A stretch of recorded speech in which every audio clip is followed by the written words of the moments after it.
A série que nós introduzimos hoje é a série Virtudes e Vícios. Na verdade, nós também nunca pregamos sobre isso em 20 anos. Não nessa perspectiva que nós vamos fazer, caminhando a partir de um caminho seguro, com referências muito claras sobre o que são virtudes e os seus vícios correspondentes, coisas que às vezes a gente não tem nem considerado como vícios e nem tem considerado como uma ausência de virtude, coisas que a gente até acha que não tem nada a ver com a vida cristã, como, por exemplo, a fortaleza, a coragem, a resiliência da vida cotidiana, ou coisas como, por exemplo, o que é que a teoria clássica sobre virtudes, a teoria bíblica sobre virtudes diz a respeito do que comemos, do quanto comemos e também do como nós comemos. E o quanto essa ética de virtudes ela foi, de uma certa maneira, esquecida no segmento mais protestante da igreja cristã, talvez até por uma rixa, no meu entendimento hoje, exacerbada e desnecessária entre Martinho Lutero e Santo Tomás de Aquino. Nós temos aqui, a partir das Escrituras, nós vamos avaliar algumas questões e depois nós vamos, hoje é uma introdução, mas depois nós vamos ponderando sobre as chamadas 4 virtudes cardeais e depois falaremos das 3 virtudes teologais ou espirituais. As cardeais são virtudes morais que devem ser buscadas por qualquer ser humano, embora saibamos da dificuldade de alcançá-las sem a infusão da graça, sem que Deus nos ajude a alcançá-las.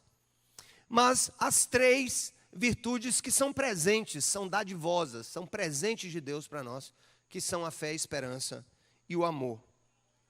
E o texto que a gente escolheu como espinha dorsal para a nossa reflexão, aquilo que nos dá os fundamentos sobre os quais nós vamos depois construir virtude por virtude, vício por vício, os seus excessos, as suas faltas, como eu posso ter uma vida viciosa, tanto quando eu exagero além daquilo que é a paixão por algo, por um bem, como eu posso também ser aqui insensível com relação a algo que eu não deveria ser insensível. E o texto está em 1 Pedro, no capítulo 1, a partir do verso 3 ao 5 apenas. Prestem muita atenção neles, porque desse texto nós vamos tirar toda a nossa série. Seu divino poder, não sei o que está acontecendo ali, vamos para cá, gente? Colocar aqui para nós, para todo mundo ver. Seu divino poder, vamos lá, gente. Seu divino poder. Quem é o sujeito da frase aqui?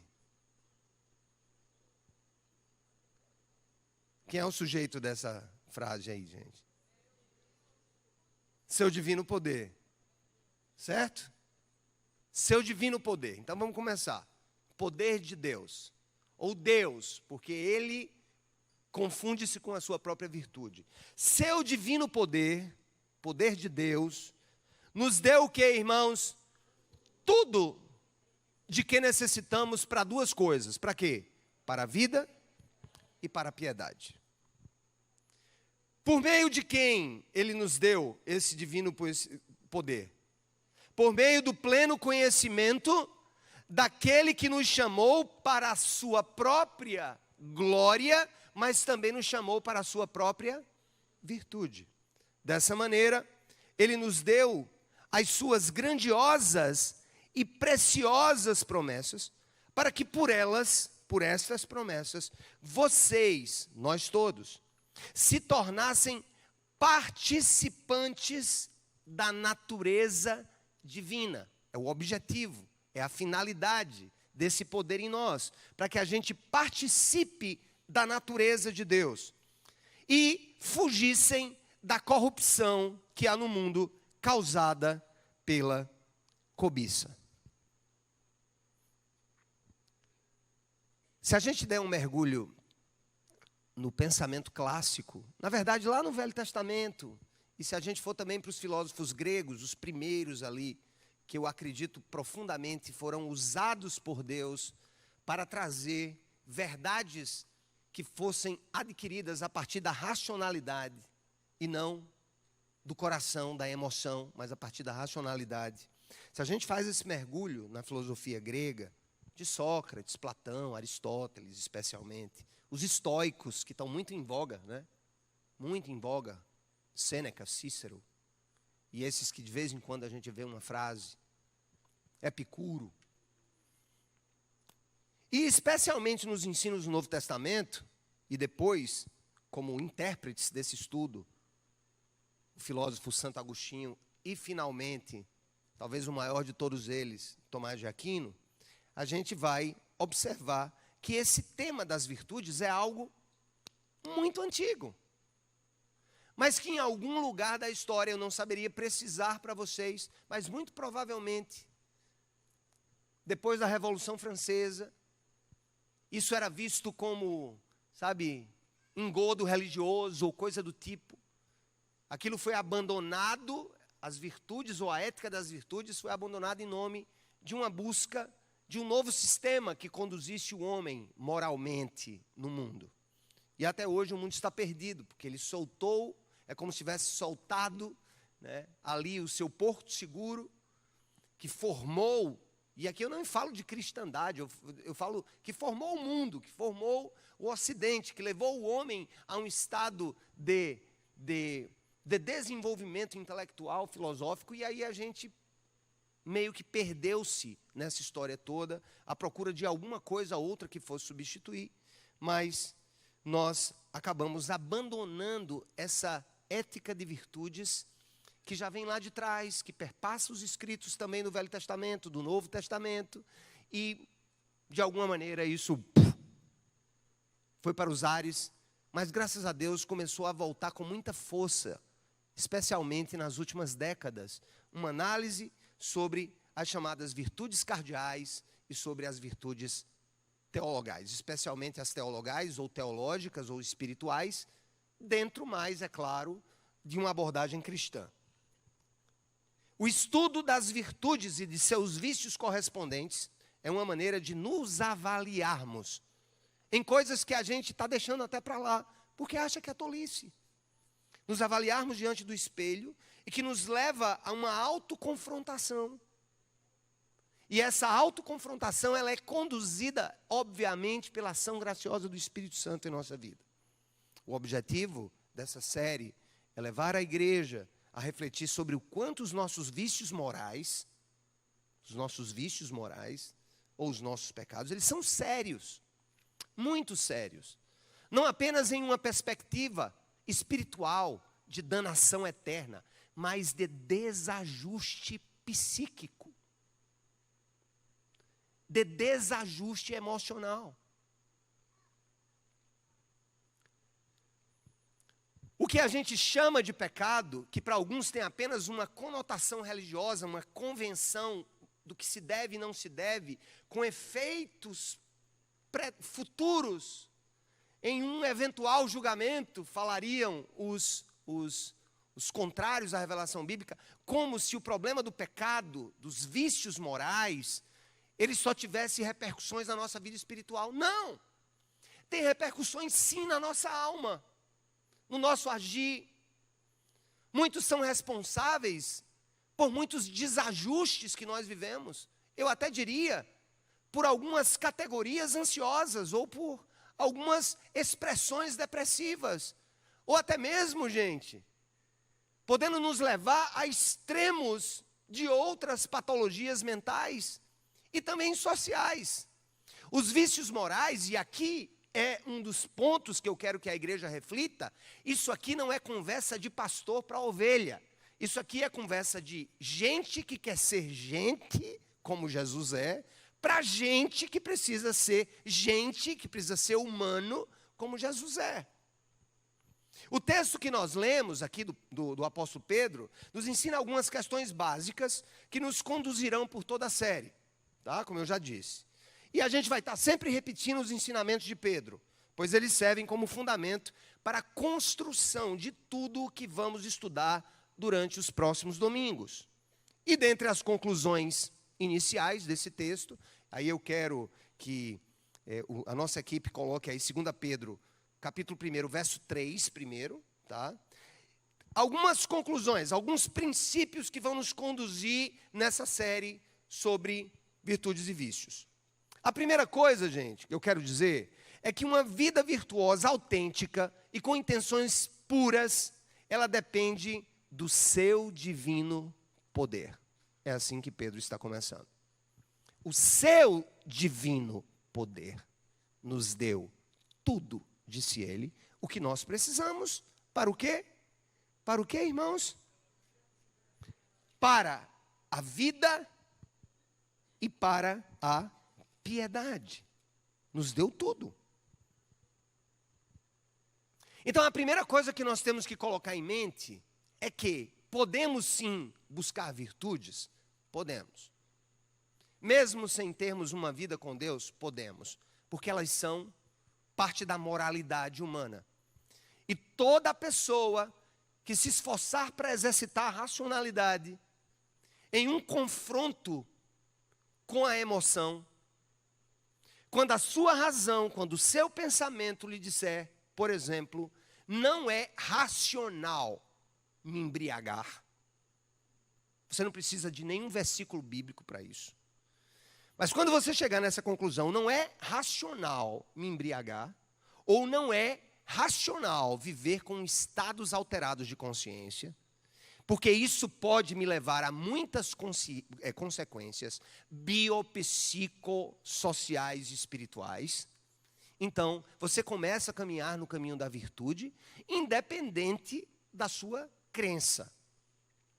A questão é que nós, como eu já disse na mensagem da semana passada, nós temos um vírus, nós temos um verme, nós temos uma inclinação ao erro, uma inclinação ao mal, em razão daquilo que habita o nosso ser, que teologicamente a gente chamaria de pecado original.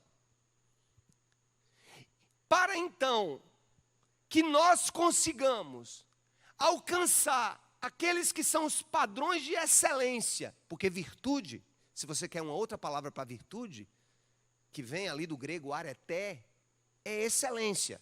Ou seja, Deus quer que nós sejamos excelentes. Na verdade, não só Deus quer, Ele nos fez para isso. Observe só quando um profissional se dedica profundamente à sua profissão, não só para fazer um trabalho meia boca, não só para fazer um trabalho bom, não só para fazer um trabalho poxa, mas para fazer um trabalho excelente que chama a atenção de todos ao redor. Ele está exercendo o ápice da sua humanidade no campo de uma virtude intelectual, por exemplo. No campo de uma virtude voltada à realização de algo. É possível também a gente ter pessoas, e aqui há um exemplo muito grande, né? Eu entrei na faculdade aos 16 anos, então aos 18, 17 para 18, já estava na metade do curso de engenharia, segundo ano, na metade do segundo ano do curso de engenharia, quando eu tive que me alistar, né? E eu acabei não servindo o exército, não servindo as Forças Armadas, mas eu fico pensando, teria sido muito bom para mim, porque eu conheço muita gente que serviu e conseguiu, por exemplo, ser virtuoso em aspectos muito importantes, como organização, como o controle do tempo, como o esforço, como a coragem, como o deixar de lado essas bobagens. Eu como isso, eu não como aquilo, eu como isso, eu não como aquilo. Porque tem certos treinamentos que o cara é jogado no meio do mato e a única coisa que ele tem é uma galinha para ele matar e tomar o sangue. Então, period.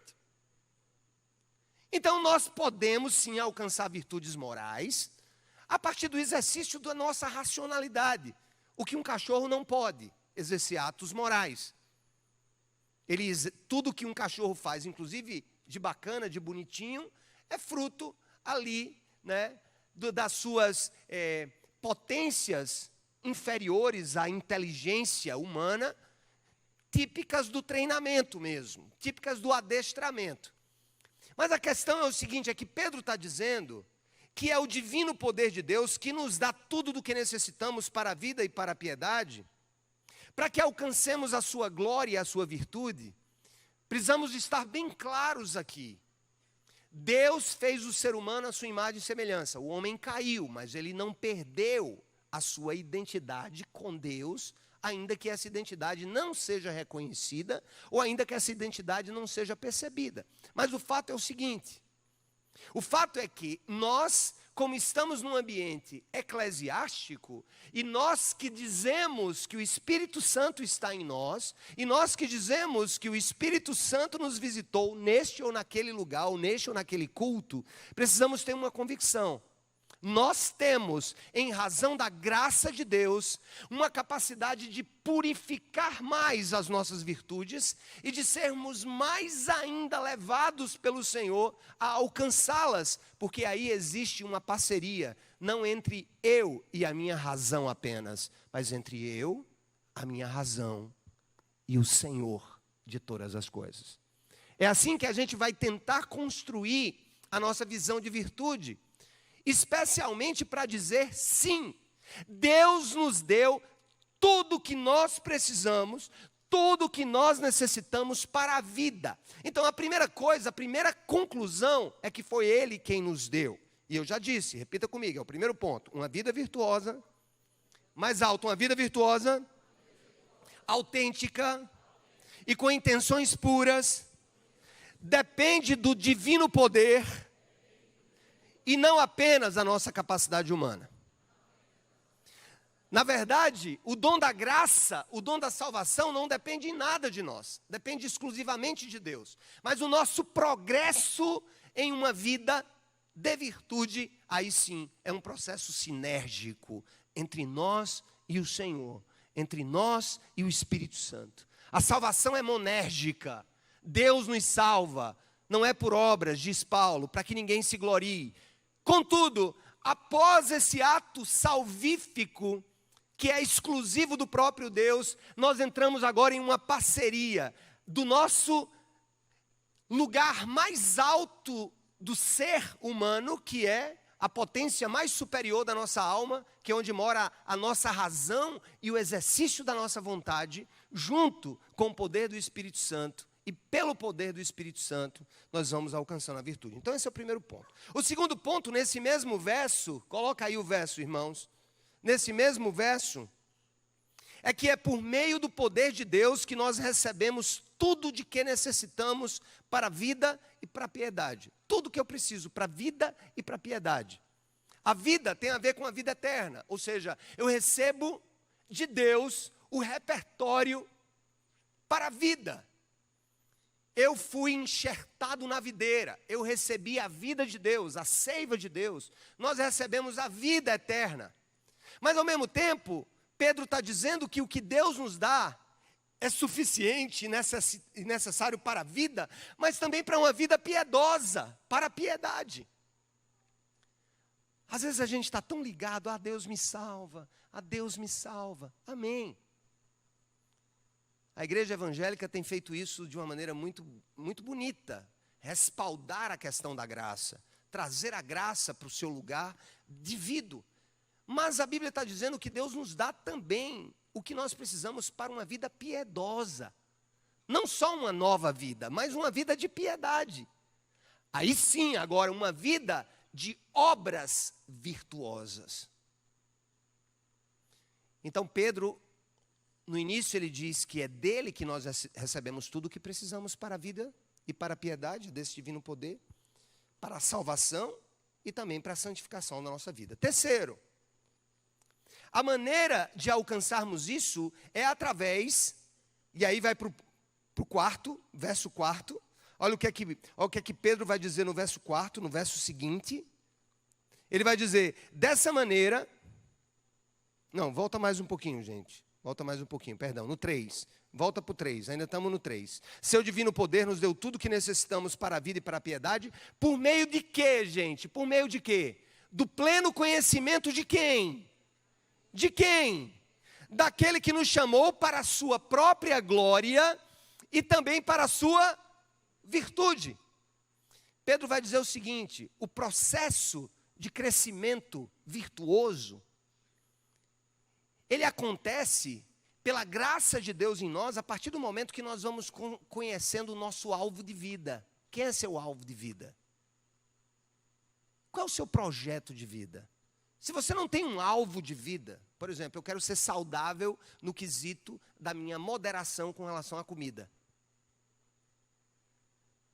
Minha moderação com relação à comida envolve o quanto eu como, envolve o que eu como e também envolve como eu como. E eu quero dizer uma coisa para vocês, a gente vai ver isso domingo que vem. Não se enganem. A questão da comida e da nossa relação com a comida tem uma profunda importância nos escritos e em uma vida virtuosa. E o nosso descontrole com relação ao exercício desse prazer, que não tem nenhum problema, o cristianismo não é inimigo do prazer, o cristianismo, ele combate em nós a desordem no prazer. Uma hierarquização equivocada do prazer. Quando eu coloco o meu estômago ou o meu ventre acima da minha racionalidade. Vocês vão ver o quanto isso, e gente, eu só vim descobrir isso nesses dias, o quanto a virtude da temperança, que envolve comida, bebida e sexo e descanso, o quanto isso influencia na nossa vida espiritual de maneira profunda. Ou seja, falhemos no controle das paixões corpóreas, que nós vamos falhar profundamente no nosso crescimento espiritual. Porque quem consegue controlar de maneira temperante os seus impulsos por comida, por bebida, por sexo e por descanso exagerado, conseguirá grandes vitórias na vida. Grandes vitórias. Então o que é que ele está dizendo? Ele está dizendo aqui para nós que a maneira da gente alcançar esse conhecimento é conhecer aquele que nos chamou. Jesus é meu modelo. De quê? De justiça, uma virtude. De temperança, outra virtude. De prudência, outra virtude. E de coragem, outra virtude. E nós vamos ver o quanto essas virtudes são como topos de montanha. O quanto nós precisamos subir e chegar até elas. E ordenar a nossa vida. E a partir do exercício das virtudes, ordenar a sua própria alma. Ordenar as suas emoções. E eu diria, contribuirá profundamente, inclusive, para um processo de cura psíquica em muitas vidas. Se tivermos a capacidade de olhar para os quadros que vivemos hoje ao nosso redor, tem muita coisa que pode ser atribuída a fatores genéticos, ou a fatores hormonais, ou a fatores ligados a neurotransmissores, mas eu vou dizer uma coisa para os irmãos. De pessoas que eu convivo nessa minha vida, nesses 25 anos de pastor, 95% das que apresentam questões psíquicas, na verdade, elas têm uma desordem interior. No exercício de suas escolhas, no controle de suas paixões e ao mesmo tempo, na busca pela graça de Deus na solução desses problemas. Então, o quarto ponto que eu quero trazer para vocês é que Cristo nos chamou, e foi Ele mesmo que chamou, para que nós tivéssemos e usufruíssemos. Ele nos chamou para a sua glória, e aí pense em glória, na salvação eterna, em estar com Deus, em estar na presença de Deus. Pense em chamar para a glória como algo que nos leva para o futuro, que nos leva para o grande dia em que tudo fará sentido. Mas Jesus não nos chamou apenas para nos salvar. Ele nos chamou para que a gente tivesse uma vida de virtude, uma vida virtuosa. E é essa questão. Uma vez eu fiz uma pergunta, né? Sobre a questão de números do crescimento da igreja cristã no Brasil, da participação da igreja cristã no Brasil. E esses números vêm aumentando, né, muito, graças a Deus por isso, porque é um primeiro passo, pelo menos estão sendo expostos, quando são, né, a palavra de Deus, às vezes nem são expostos à palavra de Deus, são expostas a movimentos frenéticos espirituais, que a gente não sabe nem o que é que está acontecendo. É como se todo mundo buscasse meio que um hospital para milagres, ou alguma coisa nesse sentido, ou uma relação de escambo, de troca entre graça de Deus e dinheiro da gente. É uma confusão. Mas eu sempre jogo diante dessa afirmação de que a igreja cresceu muito no Brasil nas últimas décadas, e eu faço a pergunta: o quanto isso se refletiu em duas coisas básicas: no índice moral da sociedade brasileira, e segundo, na saúde mental da sociedade brasileira. Então significa dizer que tem alguma coisa fora de ordem em nós, e talvez nem seja a consciência de que somos salvos pela graça e para a glória, mas de que fomos salvos pela graça para também buscarmos a virtude. A virtude, no comer, no beber, no vestir, e aqui não tem nada de regrinha. Na verdade, a ética das virtudes não vai dizer quantos centímetros tem que ter a sua saia, nem vai dizer qual é o tamanho, né, que deve ser o meu short, ou o quanto, né, deve ser feito assim ou assado, mas fala de princípios regentes de uma vida virtuosa, de uma vida que chama a atenção pela modéstia, pela decência, mas ao mesmo tempo como nós lidamos com questões da justiça, que é outra virtude, como é que nós, né, respeitamos o outro. Não é justo falar mal do outro nas costas do outro, não é justo humilhar um ser humano, porque ele foi feito à imagem e semelhança de Deus. E a gente acha que justiça tem muito mais a ver com tribunais, e sentenças, e supremos, e acórdãos, e isso e aquilo outro. Mas a virtude da justiça tem a ver como nós temos uma disposição constante de dar a cada um que se lhe é devido, se honra, honra, como ser humano, respeitando-o como ser humano, se tributo, tributo. Gente, o papo é reto e o peso é grande.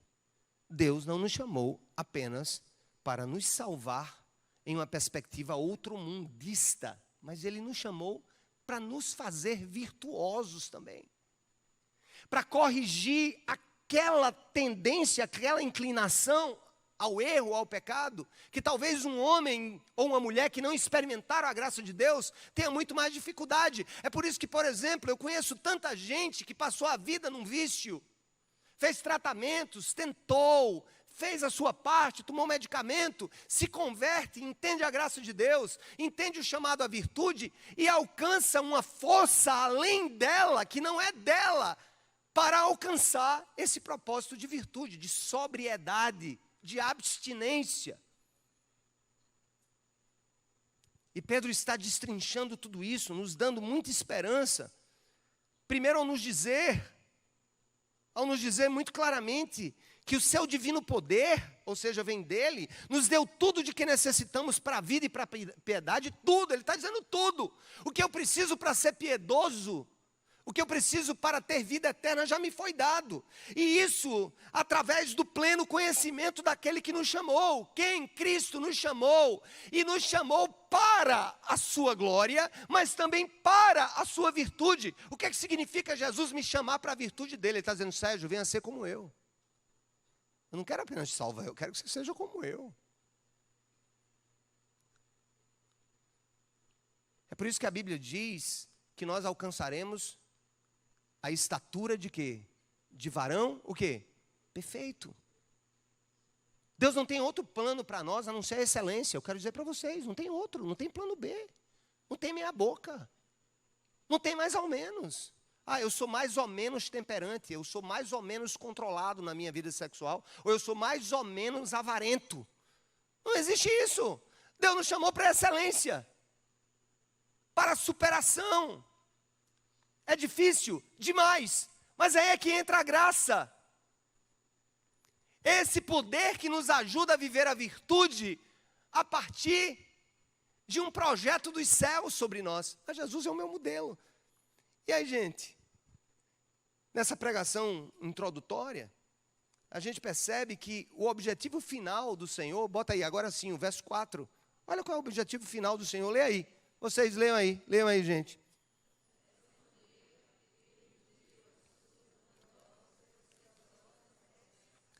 Para que por elas vocês se tornassem o quê?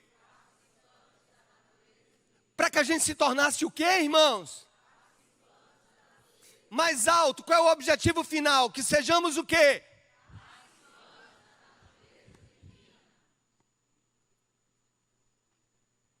Esse é o alvo. É você se parecer com Deus. É participar dele, da sua natureza divina. Poxa, isso é louco demais. Isso é muito desafiador. Deus quer que eu seja como ele, gente. Quem é seu alvo? Eu quero ser como meu irmão ali, tá bom para mim. Ou eu quero ser como aquele menino ali, eu quero ser... Não, o Senhor tem ele mesmo como padrão para nós. Escute. Não é apenas um processo de salvação da morte. É um processo de salvação da morte para a glória e para a virtude. Deus quer que você seja virtuoso. Nós fomos feitos para isso.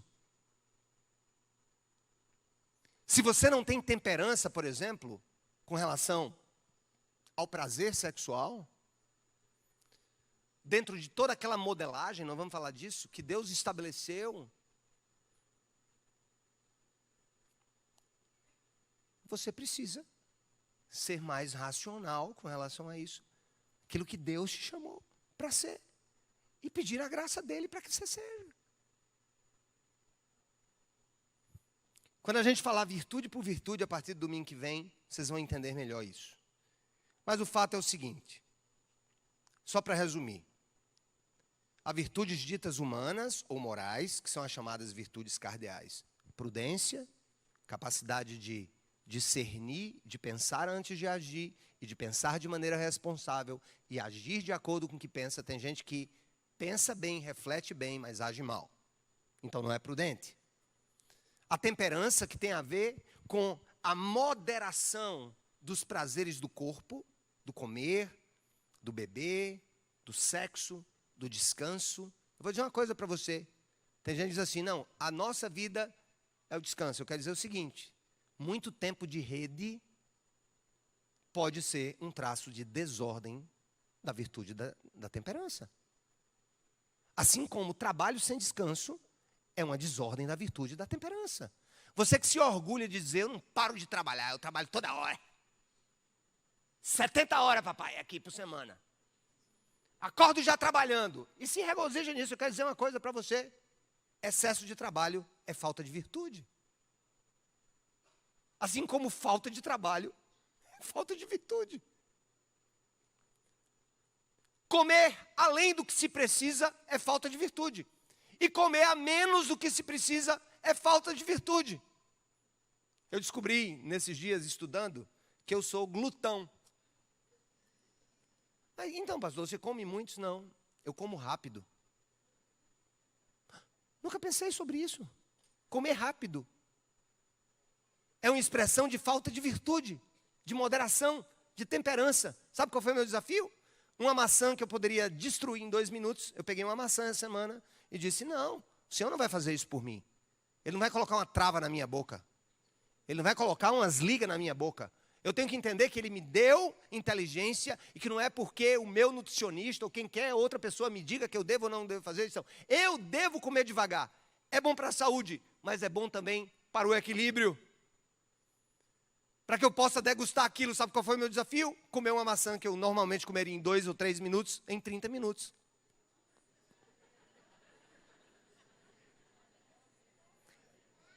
Aí alguém vai dizer assim, então pastor, alcançou a virtude? Não, porque virtude é hábito. Virtude é uma disposição permanente dentro de você.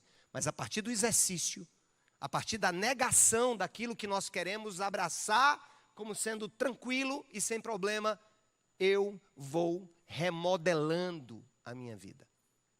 Zé Maria Escrivá, fundador da Opus Dei, ele diz o seguinte: se você sentar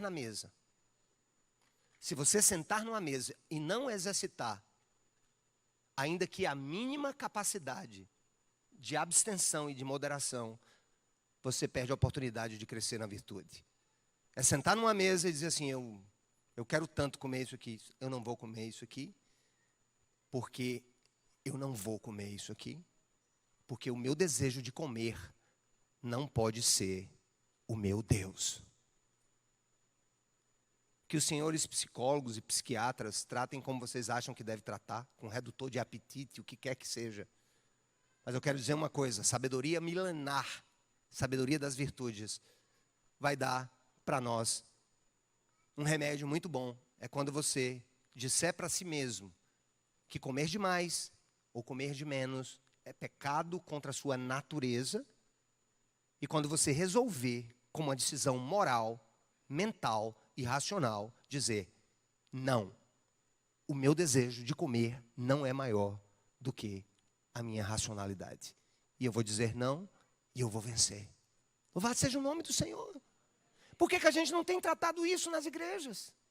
Por que a gente só fala assim, crente não bebe, mas come? É aquela história. Você não tem a intemperança de um beberrão, mas você tem a intemperança de um glutão. E ambos são desvios.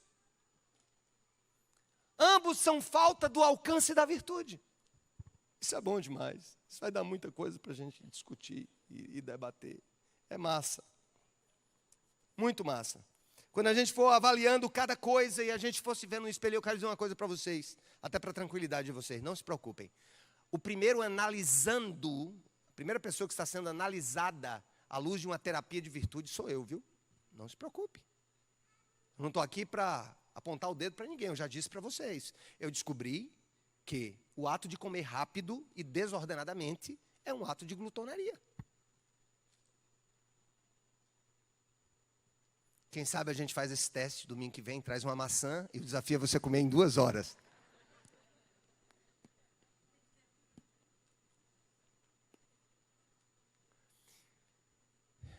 Eu fiquei pensando, e eu quero dizer para você, não se preocupe. Quando Deus diz não faça, ou quando Deus diz faça, não é questão de capricho. É uma questão de funcionamento natural e próspero do seu ser. No final das contas, eu posso até receber benefícios de uma alimentação mais preocupada, mais atenta. Posso até receber. Mas aí, a minha virtude não será uma virtude que nasceu a partir de uma disposição profunda do meu ser, mas será uma virtude decorrente do bem que eu posso receber a partir dessa ação. Então, quando a gente começa a pensar que a virtude não é para um processo de toma lá da cá, mas é algo que tem a ver com a natureza para a qual eu fui criada. Eu não sou um cavalo, eu não sou um porco. Mais tempo na mesa, comendo devagar, vai me fazer comer menos, conversar mais com as pessoas, refletir mais sobre a vida, sentir os sabores que Deus colocou para que eu sinta. Está curado, pastor? Não, não estou. Hoje mesmo eu quis comer muito rápido no almoço, porque eu estava com muita fome. Mas mais uma vez eu disse, eu não fui feito para isso. Eu fui feito para a temperança. Eu fui feito para a temperança. É uma luta diária que a gente tem que ter. Agora eu vou dizer uma coisa para você. Se você quer a receita de não alcançar o sucesso na busca da virtude, é manter-se quieto diante da luta que você precisa travar contra os seus próprios vícios. E todo mundo aqui tem vício. Todo mundo aqui tem vício. Ou vícios relacionados ao dinheiro, ou vícios relacionados à maneira como você trata as pessoas, ou vícios relacionados à coragem. E a virtude da coragem é interessante. Porque tem gente que diz assim, eu sou corajoso, quando na verdade é um destemperado que confunde coragem com agressividade e impulsividade. Isso não tem nada a ver com coragem. E o outro é covarde. Ontem eu falei para os homens isso. E a gente vai falar sobre isso muito na igreja. Porque, irmãos, nossa sociedade está doente e nós estamos apenas falando de céu, dinheiro e sucesso. Quando, na verdade, a gente tem que falar de céu e daquele que nos leva para o céu, que é o nosso modelo de virtude. Eu vou encerrar a mensagem de hoje, que abre a nossa série, sobre algumas coisas, algumas definições importantes. Virtudes, no final das contas, são hábitos. Repita, virtudes são hábitos. Que leva o homem a realizar atos bons, retos e com plena consciência, especialmente. A virtude é algo que é excelente. Repita comigo. A virtude é algo que é excelente. E como eu já disse, a palavra areté, traduzida por virtude, é também relacionada à excelência. Um homem virtuoso como Jesus é um homem o quê? Excelente. Esse é o nosso alvo. Ser como Ele é. E como diz Pedro no texto base, Deus quer que participemos da sua natureza, que é excelente.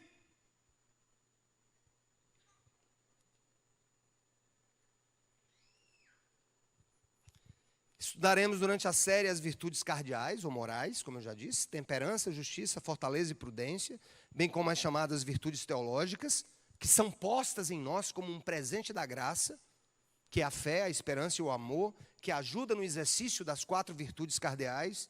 E olha, gente, são 4 virtudes cardeais, porque elas são virtudes cabeça. Elas são virtudes das quais derivam todas as demais virtudes. Qualquer virtude humana, moral, tem ligação direta ou indireta com uma dessas 4. Você vai ver, e isso foi muito libertador entender, porque você começa a conectar as coisas e a ver o quanto essas virtudes, essas categorias de virtude, elas estavam presentes na vida de Jesus, e é isso que Ele deseja que estejam presentes na vida da igreja.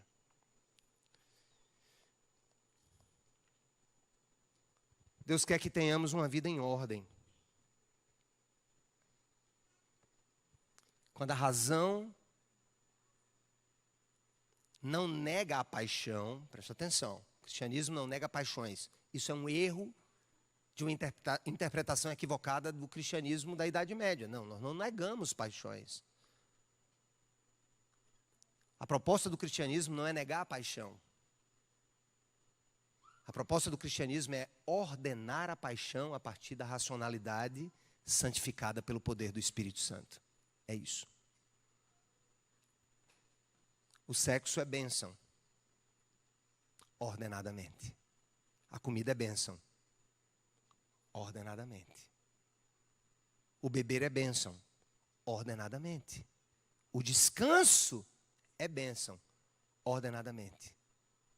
Quando alguém quer tornar a vida dele inteira um verdadeiro Shabá, de segunda a segunda, jogando videogame, não fazendo nada da vida, não desenvolvendo nada que preste, não fazendo nada pelo próximo e pelo desenvolvimento do mundo e para o bem das pessoas, acha que está dizendo assim, eu que estou certo.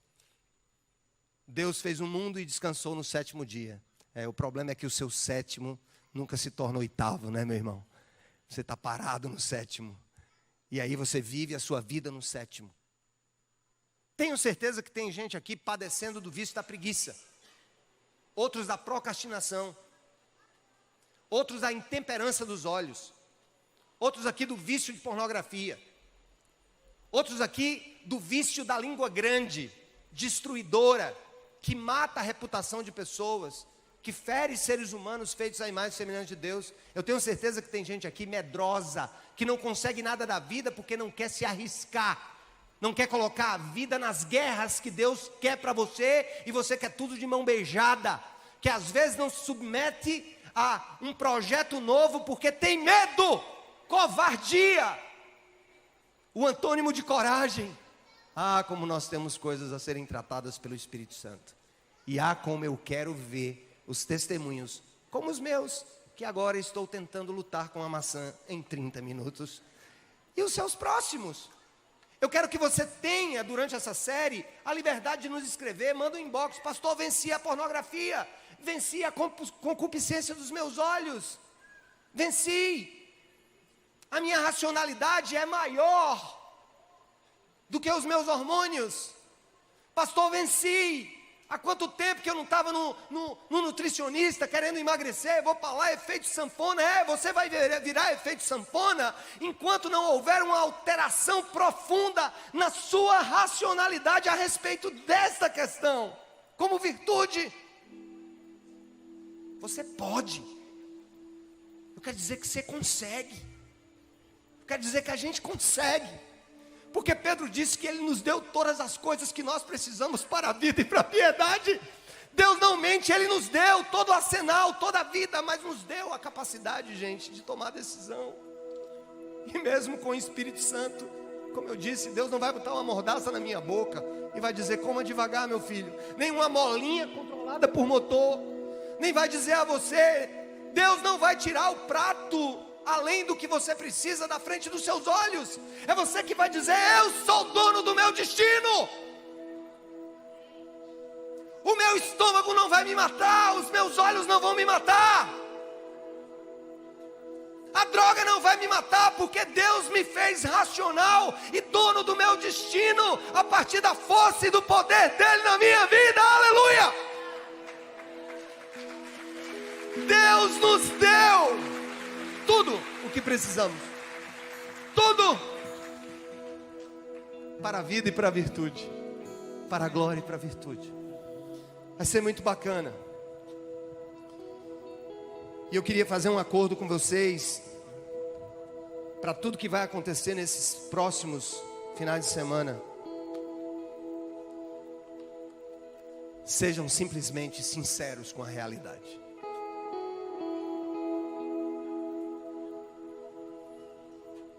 Confessemos os nossos pecados uns aos outros, para que sejamos curados, para que sejamos virtuosos. Que o Senhor te abençoe, que o Senhor nos abençoe.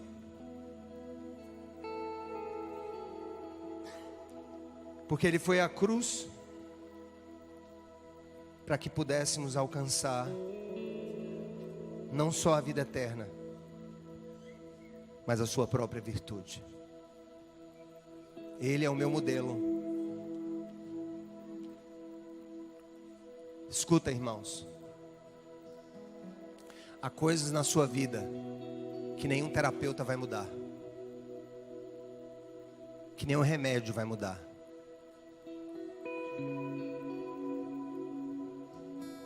Você precisa mudar a sua maneira de pensar sobre si mesmo, sobre quem você é, sobre o quão valioso você é, e sobre a quantidade de desperdício de vida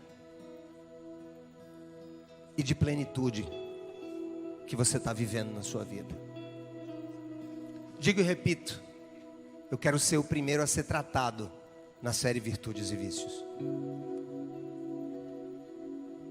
para que na transparência da minha realidade com a minha própria reflexão possa de alguma maneira ser por vocês vivida, seguida. Quais são suas virtudes? Quais são seus vícios? E como Deus pode ajudar você nesse processo, sem violar a sua vontade, jamais, mas lhe dando as armas que você precisa para vencer essa guerra, desde que você realmente queira vencê-la. Você quer vencer suas guerras, sim ou não? Você quer vencer seus vícios, sim ou não? Sim ou não, irmãos? Queremos vencer os nossos vícios? Então sigamos, aprendamos, reflitamos, vivamos e geremos novos hábitos, novas disposições do coração. Não importa o que hoje manda em você, porque quem diz que é livre mas é escravo das próprias paixões e dos próprios medos, não é livre ainda, está preso. Mas é aquele preso que está dentro de uma jaula com a porta aberta.